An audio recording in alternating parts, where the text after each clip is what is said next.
그것이 발견된 곳은 한강 하류, 인적이 드문 갈대밭 근처. 아직 해가 채 뜨지 않은 새벽, 눈이 내리는 강물. 배를 타고 이동 중이던 낚시꾼이 갈대에 엉킨 듯 떠 있는 것을 발견한다. 사람이 형상을 한 그것은 죽은 갈대가 뭉쳐 떠받치고 있었다. 물길을 만들기 위해 긴 막대로 휘저 밀어버린 그것의 끝머리에 사람 발목 같은 게 나와 있었다. 그것은 사람이었다. 사건의 시작은 어딜까? 논리의 핵심은 어딜까? 도대체 어디서부터 잘못된 것일까? 어떻게 연루되어 여기까지 왔을까?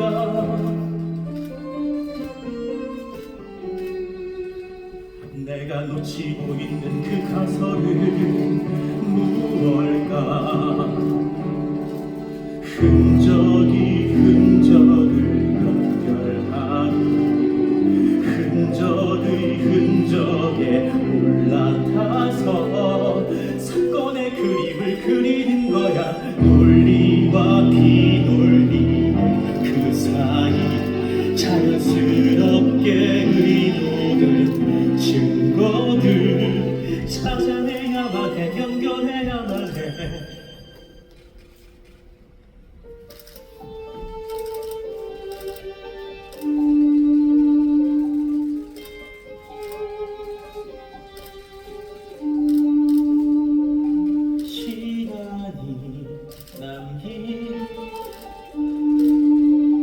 침묵이 가린 범인의 흔적. 사건은 반드시 흔적을 남긴다.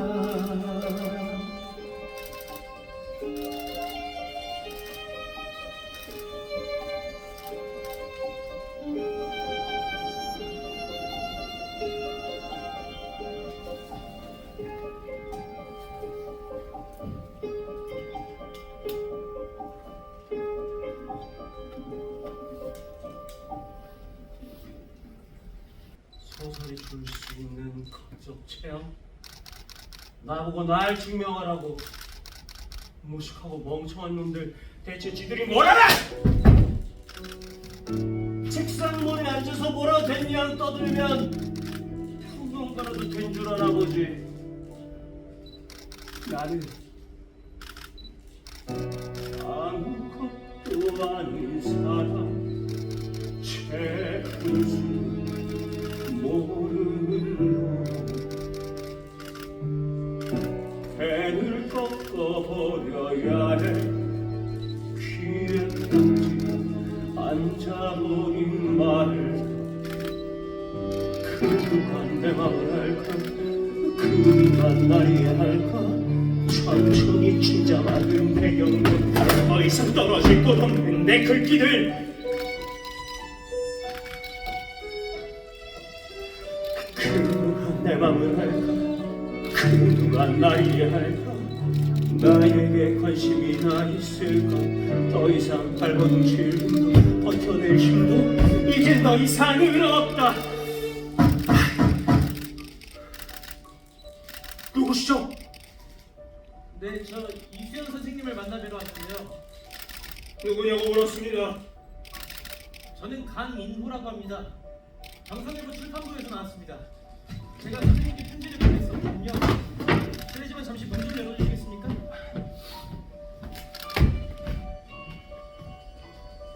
네. 드디어 만나뵙네요, 선생님. 사건은 반드시 흔적을 남긴다. 11번 책 속의 흔적, 목소리가 들린다. 뭐 하는 거죠? 제가 이 작가 지망생입니다, 선생님. 사건은 반드시 범인을 남긴다. 아무것도 아닌 것조차 실체가 없을 순 없다. 시간은 반드시 흔적을 남긴다. 근데 아무리 찾아봐도 없더라고요. 그 흔적. 제가 소설 속에 나오는 11곳의 사건 현장을 모두 다녀왔습니다. 작가님께서는 분명 모든 사건은 흔적을 남긴다 라고 하셨지만 그 어디에도 없었습니다. 참 이상하죠? 그곳엔 피해자만 있을 뿐. 그래서 찾아왔습니다. 저 선생님처럼 되고 싶습니다. 재밌네. 이 편지를 다시 보다니.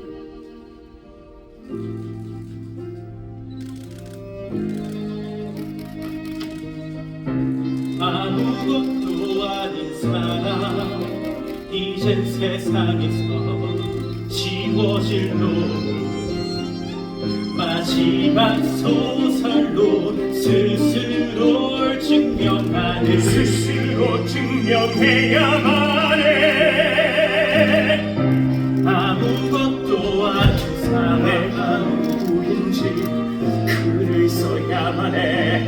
11권의 책 쓰기 기회. 아무것도 아닌 사람, 아무것도 아닌 사람, 그 누가 내 맘을 알까? 그 누가 날 이해할까? 천천히 침잠하는 내 영혼, 천천히 사랑하는 내 육체, 더 이상 떨어질 곳 없는 나는 아무것도 아닌 사람, 아무것도 아닌 사람.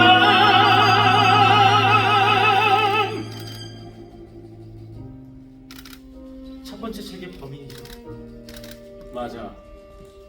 아무것도 아닌 사람이지. 자네 이름이 뭐라고 했지? 인호요. 강인호. 모두 미제 사건들이었죠. 시작을 장식했던 아무것도 아닌 사람을 다시 끌어들여 처음부터 끝까지 보이지 않는 신을 연결하는 거예요. 마치 처음부터 계획했던 것처럼. 정말 사소한 것부터 시작해요. 허문이 지나친 시간들 속에서 연결의 고리를 찾아 묶는 거죠. 어두운 별의 시간, 한계의 달인 사건, 아무도 본 적 없고 비린내나는 저 강물 위로 떠오른 시체. 난 또 뭐라고? 내 첫 번째 소설 이야기잖아. 정말 완벽히 가려진 범죄지만 언제나 지나친 틈틈은 있어요. 숨겨진 세상을 꺼내 펼쳐봐요. 새롭게 책을 쓰듯 주위를 둘러보면 작가가 놓쳐버린 지워진 아픈 상처들이 떠올라. 내가 놓쳤다고 보이지 않는 시, 보이지 않는 시, 끝없이 연결된 세상의 인연들, 보이지 않는 시, 사라지지 않는 관계, 모참이 피해자의 가족. 작가가 바라본 자극적인 세상 바로 옆에 또 다른 이야기가 있어요. 단 한 번도 보여지지 않았던 세상, 깊은 슬픔에 압도된 또 다른 세상, 끝을 알 수 없는 눈물 속 환면, 헤아릴 수 없는 절망, 겪어야만 알 수 있는 고통, 그렇게 깊이 숨겨놓은 가슴 속 한 줌의 복수. 들렸어. 내 소설이 완성하는 건 그런 자극적인 복수가 아니라 욕망이야. 이 더러운 세계에 살아남기 위해 꿈틀대는 욕망 말이야. 살인은 그저 은유일 뿐이라고. 자네 얘기는 아주 잘 들었어. 이만 나가주게. 아니요. 이젠 또 다른 욕망이 시작되고 어딘가 사라진 범인을 향해서 연결된 우유를 찾아 묻는 거죠. 펼쳐진 여백이고 아무도 관심 없는 찢어진 상처마저 보이지 않는 진로연거의 마지막 소설.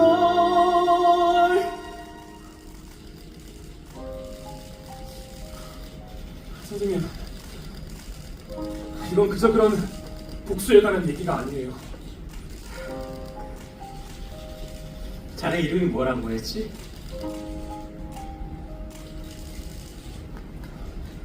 인호요. 강인호. 재밌네. 내가 바라보지 못한 세상이야. 나도 아마 자네였다면 그렇게 썼을 거야. 네? 고맙다고. 그리고 합격. 시험은 아니었지만 아주 좋은 대화였어. 아, 오늘부터 자네 방은 저기야. 감사합니다. 그럼 실례하겠습니다, 선생님.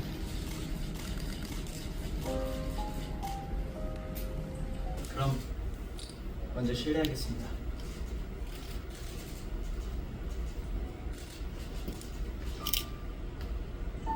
인호는 나에게 가볍게 몽들을 하고 방으로 올라갔다. 터벅 터벅 터벅. 걸음걸이에는 지리한 하루의 긴장이 모두 풀린 듯 보였지만 그 소리에는 일종의 기대감이 묻어 있었다. 여기에 머물러서 작가가 될 수 있다라는 내일에 대한 기대감. 아니, 어쩌면 나에 대한 중요한 비밀을 발견할 수 있을 거라는 기대감. 터벅 터벅 터벅. 아, 선생님은 왜 숨어 사시나요? 너무 멋지셔서요. 내 글을 읽는데 내 얼굴을 아는 게 도움이 되나?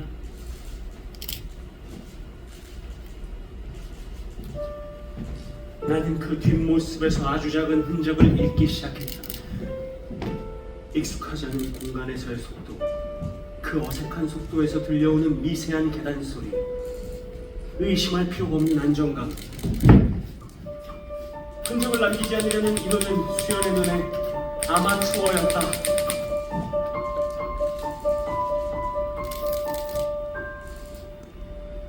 소설이 시작된 지난한 시간을 견디고 드디어 종이에 쓰인다. 불투명한 이 알리에 얼개 위에 선명한 현실을 올린 거야. 망망대해 끝없는 하얀 종이 나를 그리고 나를 움직이고 여기서 나의 끝을 내자. 처음과 끝을 연결하는 보이지 않는 실, 아무것도 아닌 사람, 아무것도 아닌 사람. 그때 비가 내렸다.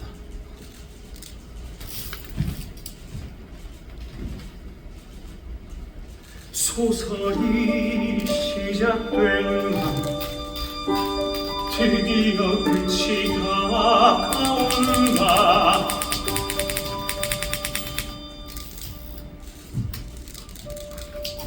어때? 잘 돼가? 아니요. 과연 제가 잘 해낼 수 있을지 모르겠어요. 내가 자네한테 한 칭찬은 진심이야. 난 자네한테 기회를 주고 싶어. 아주 공정한 기회 말이야. 싫어. 난 궁금한 건 못 찾는 소리. 난 지금 내 집에 들어와서 이렇게 같이 차도 마시고 내 마지막 소설을 듣고 있는 강인호라는 사람에 대해 좀 알아야겠어. 설마 과도한 요청이라고 생각하는 건 아니겠지? 그럴 리가요. 동생 얘기 좀 해봐. 예, 동생. 그러니까 저랑 동생은 세상에 둘뿐이었어요. 의지할 곳이라고는 서로밖에 없었죠. 잘 아시다시피 경성에서 어린애들이 살아남는다는 거 보통 일이 아니잖아요. 그러던 어느 날 전 야학에서 글을 배우기 시작했어요.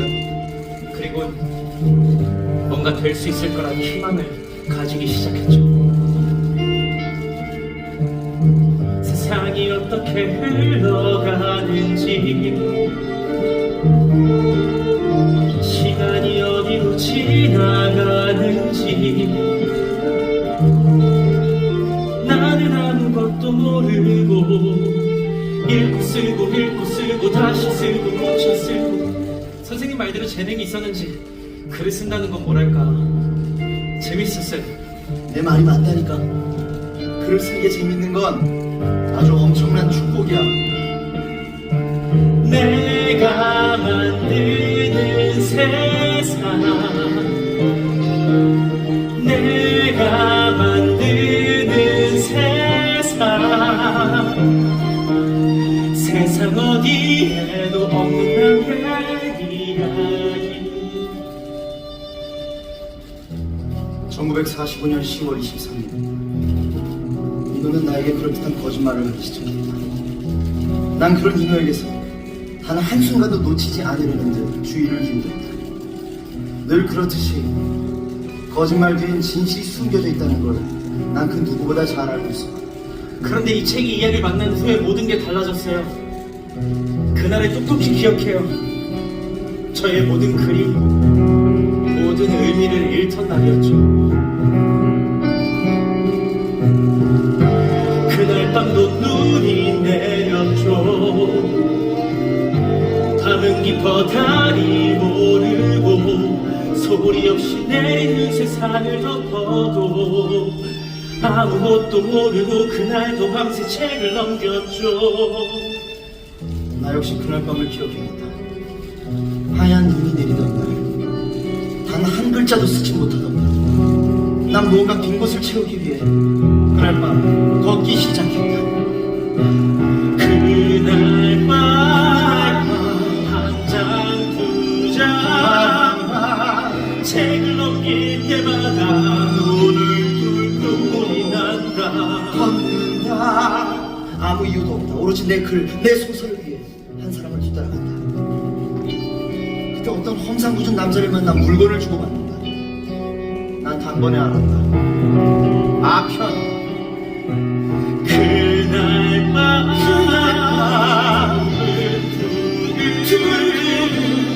요동치는 내 심장, 살아나는 서져 내리는 나의 세상.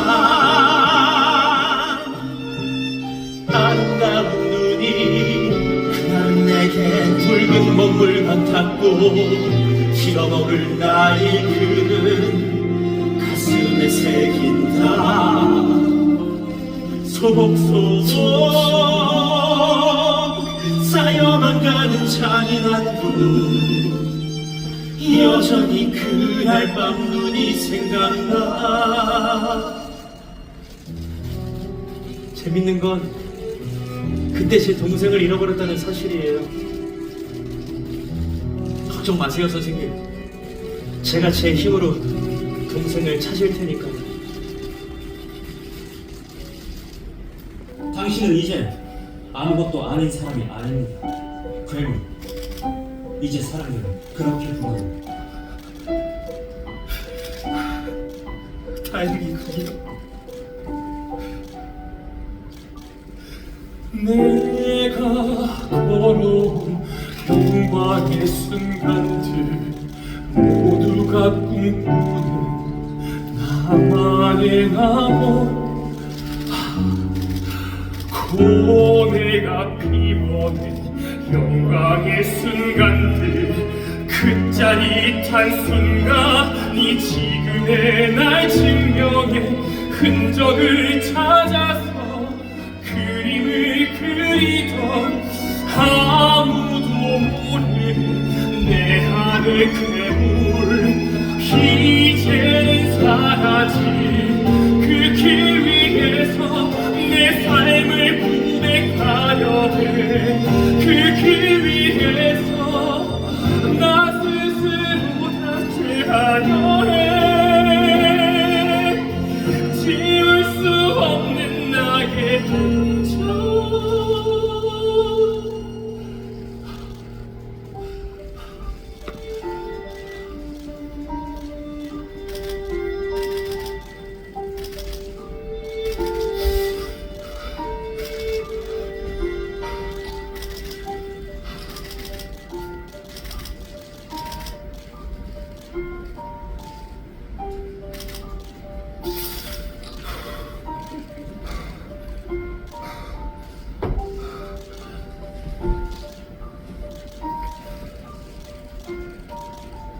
그게 바로 제가 죄를 자백한 이유입니다.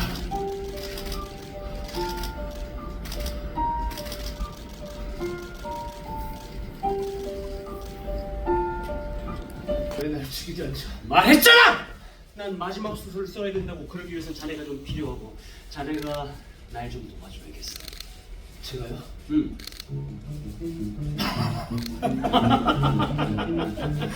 나보고 지금 당신 소설 쓰는 걸 도와달라고? 도와줘. 내가 필요하다고 이 미친 새끼야!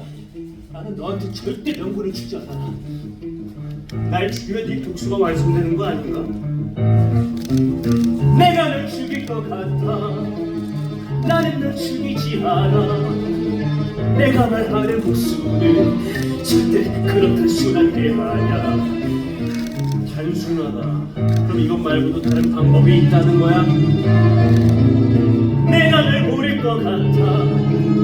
내가 널 죽이려는 순간 넌 그 순간에 노리는지 소설을 필요할 듯고 그 찰나의 순간 모든 게 역전될 거야.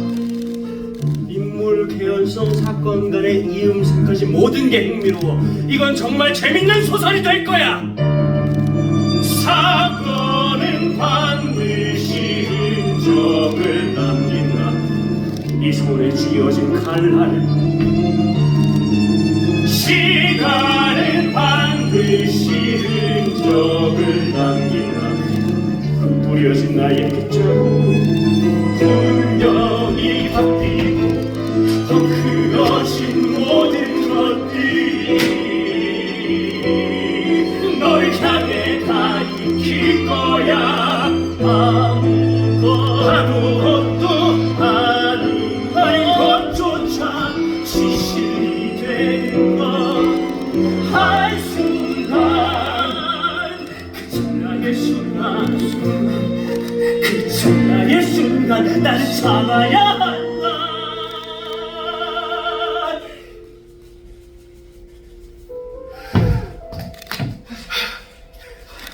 실패한 너.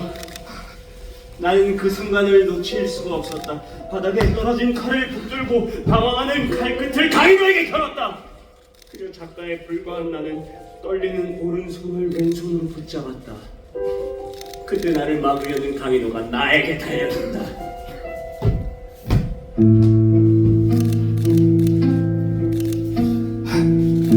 내 손에 뜨거운 피가 흐른다.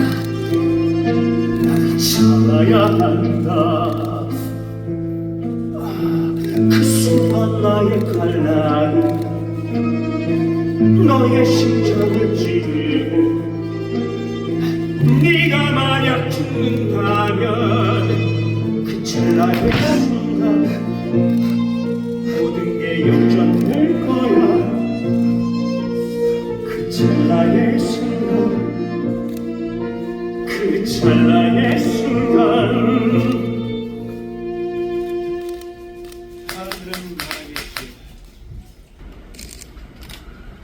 이번엔 선생님 차례예요. 선생님의 흉터는 뭔가요? 재영 얘기 그만하지. 싫어. 난 궁금한 건 못 참는 성격이라. 들어야만 해.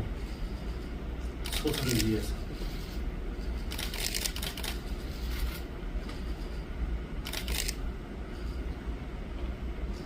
소설을 위해서. 흉터. 나의 흉터. 네가 이해할 수 있을까? 두렵다는 이 감정, 희미했던 나의 글들이 내게선 의미를 만나고 새하얀 종이에 쓰여져 세상에 나가 누군가에게서 또 다른 세상이 된다는 건 글을 쓴다는 의미를 네가 이해할 수 있을까? 끔찍한 죄책감 살아있던 나의 글들이 세상에 누군가를 만나서 이유도 모르고 숨어버린 나를 아무것도 할 수 없는 또 다른 세상에서 나도 함께 그렇게 사라져버려. 그게 쓴다는 의미, 흉터, 잔인한 흉터, 내가 바로 그 자체. 흉터, 추악한 흉터, 내가 바로 고통의 증거. 쓰리고 아리다, 아프고 슬프다. 아무리 도망치고 매일 후회해봐도 절대 사라지지 않는, 절대 아물지 않는 흉터, 그게 나야. 죄책감, 고상한 흉터. 당신은 고통이 뭔지 몰라. 너는 절대 이해할 수 없어. 보잘것없는 죄 세상의 빛을 보는 게 얼마나 두려운 일인지 네가 뭘 알 수 있겠어. 나의 영혼, 나의 의지, 나의 모든 것을 담은 그들이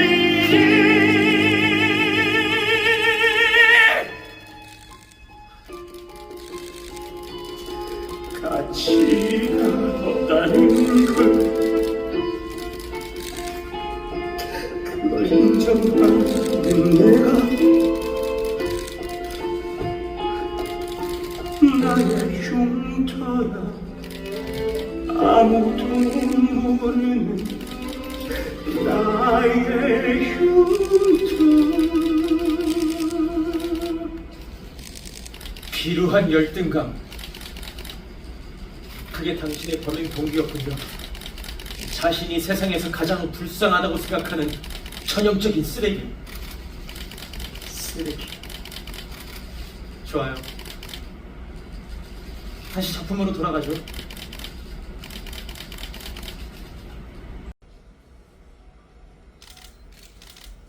비루한 열등감, 그게 당신의 범행 동기였군요. 자신이 세상에서 가장 불쌍하다고 생각하는 전형적인 쓰레기. 쓰레기.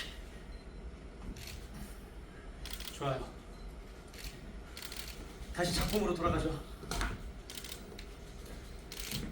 두 번째 소설의 방. 나는 평소 단정하던 머리를 헝클어뜨린다. 신중하게 손가락을 움직여 단추를 잠그고 고정하던 머리카락 사이로 손가락을 넣어 움직일 수 없던 생각을 한 걸음 옮겨보면 시계는 과거로 움직이고 어느새 신이 없는 저녁이 찾아와. 한숨을 내쉬고 바라본 거울에 비친 내 얼굴은 긴장감이 묻어있다. 재능이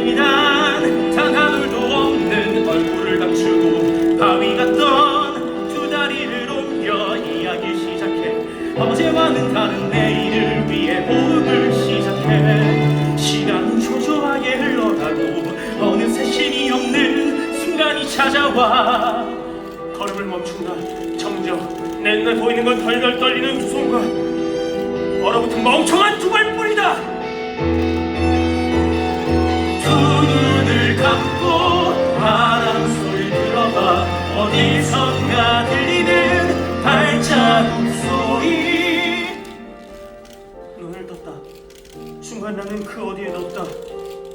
그리고 그 누구도 날 발견하지 못한다. 그저 시간 따라 세상 너물 훔쳐봐. 보이는 건 전부 나의 이야기.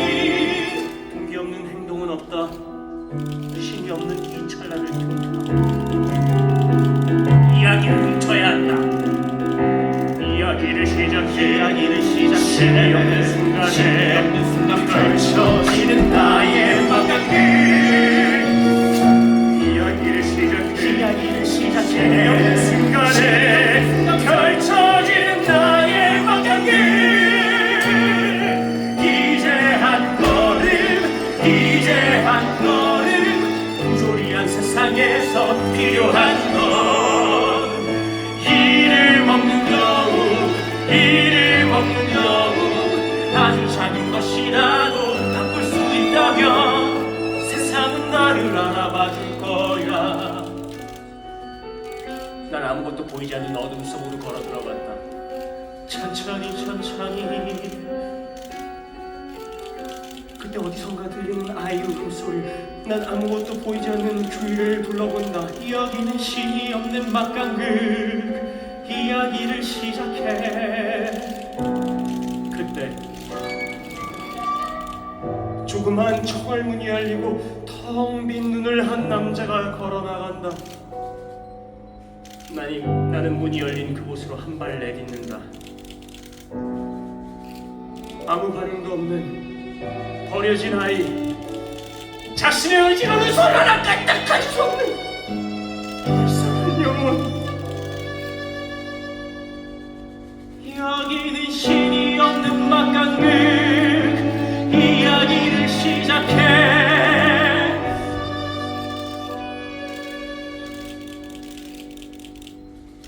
나를 바라보는 그 밤의 문. 거기서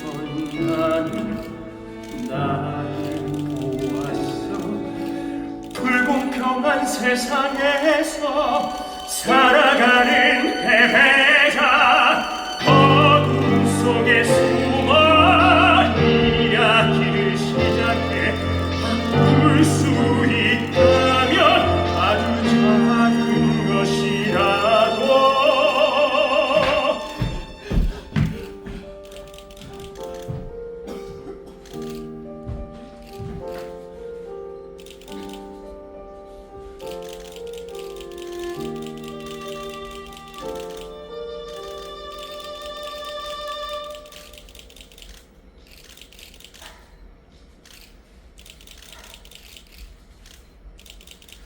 신이 없는 이곳.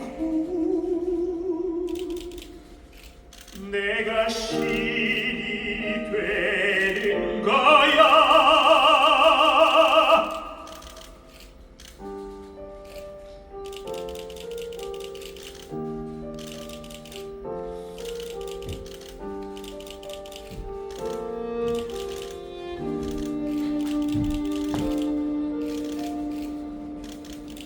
이게 나의 위대한 결과물이야. 정말 자네가 날 이해할 수 있을까? 아무도 내 동생의 죽음에 관심 따위 없었어. 네 입으로 직접 말하기 전까지 이번에도 경찰은 아무것도 하지 않겠지. 내가 잠깐 잊고 있었네. 좋아. 그래서 우린 소설을 끝내야만 해. 그래. 이제야 날 이해하기 시작해. 이제 당신 차례.